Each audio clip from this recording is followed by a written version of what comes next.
Você colocou um ponto que eu acho crucial, né, que o que decide uma reeleição, né, é exatamente a aprovação do governo, né.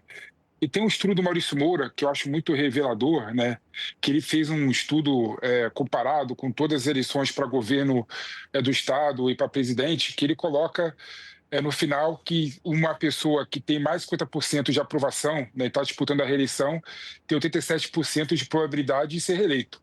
Ao passo que tiver menos de 50%, a probabilidade cai para menos de 30%. Nesse contexto de desaprovação do governo Lula, você entende que ele vai participar de uma eleição muito difícil de ganhar até o momento, ou até outubro muita coisa pode acontecer de modo a mudar a aprovação do seu governo e ele vai ser competitivo sim nas eleições de outubro? Olha, eu utilizo a régua, né, tem essa aprova e desaprova, que é uma régua que passou a ser recentemente utilizada no Brasil. Eu utilizo uma régua, é um pouco mais antiga, eu utilizo isso para medir várias eleições desde os anos 90, que é a soma de ótimo e bom. Tá?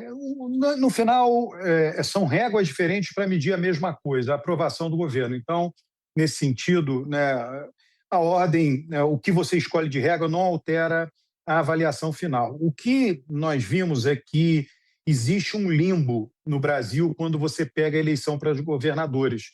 Tem uma faixa abaixo da qual nenhum governador venceu até hoje, que é em torno de 33% de ótimo e bom, e tem um nível a partir do qual nenhum governador perdeu até hoje, nem presidente, tá? Que é acima de 40, 45, por ali, 45% de ótimo e bom. E ali no meio, entre 33 e 45, é o que eu chamo de limbo. Né? Você está entre o céu, que é vencer, e o inferno, que é perder. Né? E aí você tem de tudo. Tem governadores que disputaram a reeleição que ganharam e que perderam. Tá? O Lula está no limbo, porém ele está num limbo mais próximo do inferno do que do céu.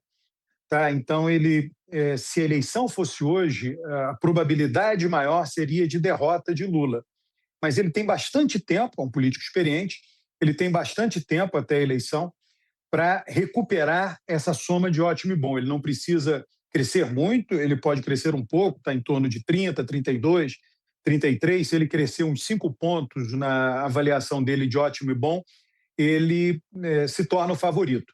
Tá? Ele tem tempo para isso. Bolsonaro, na eleição passada, bom, Lula é um político experiente, mas mesmo que não fosse, bastava ver o que Bolsonaro fez na eleição passada. Ele entrou o ano eleitoral, nessa altura do ano eleitoral ele tinha uma avaliação ótimo e bom muito baixa, e ele melhorou o ótimo e bom dele no decorrer do ano, graças aos gastos que ele fez. Então eu vejo, né, eu imagino que o governo Lula hoje tem um estímulo muito grande para gastar. Né? O estímulo é vencer a eleição. Quanto mais o governo gastar, maiores as chances de que a sua avaliação ótimo e bom melhore. Né? Ou, enfim, gastar no sentido amplo. Tem que melhorar o bem-estar da população. Pode ser que o Banco Central baixe juros.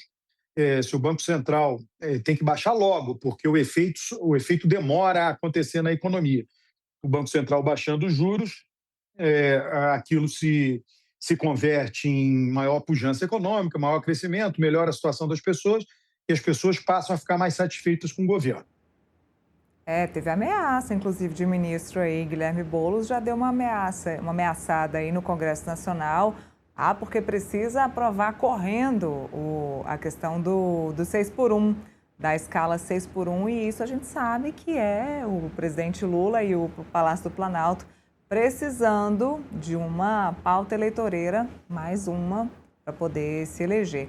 Para finalizar, Alberto, você que analisa eleições há tanto tempo, quando foi que a gente chegou nesse ponto de ter eleições com apenas 2 candidatos e quando é que a gente pode esperar que isso vá mudar de novo, de não ter só um Bolsonaro e só um Lula para a gente escolher?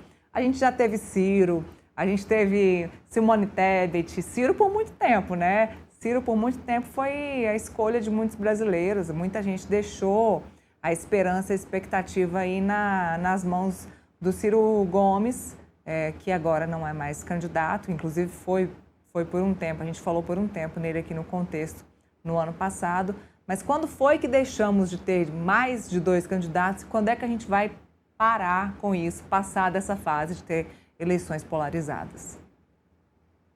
Ô, Neila, é assim, do ponto de vista nominal, a gente sempre vai ter mais, né? Eu entendi a sua pergunta muito a concentração de votos. Os votos passaram a ficar muito concentrados em dois candidatos. Como eu disse, pode ser que Zema venha a ser candidato a presidente, se não for o vice de Flávio. Pode ser Ratinho andou anunciando, o PSD anunciando que Ratinho será o candidato a presidente. Então, nominalmente, a gente vai ter candidatos. A polarização, de fato, é muito difícil, tá, Neila, dizer assim, há uma concentração muito grande, porque quando você olha, sempre houve uma disputa esquerda e direita. E a esquerda sempre foi Lula, com Dilma e Haddad, sempre foi o PT. A direita, até um determinado momento, foi o PSDB. Os votos do PSDB em 2018 foram transplantados para Bolsonaro. E a partir dali, nós já vamos ter agora a terceira eleição, que não é mais um partido, que não é mais o PSDB, mas que é o nome Bolsonaro, a figura de Bolsonaro.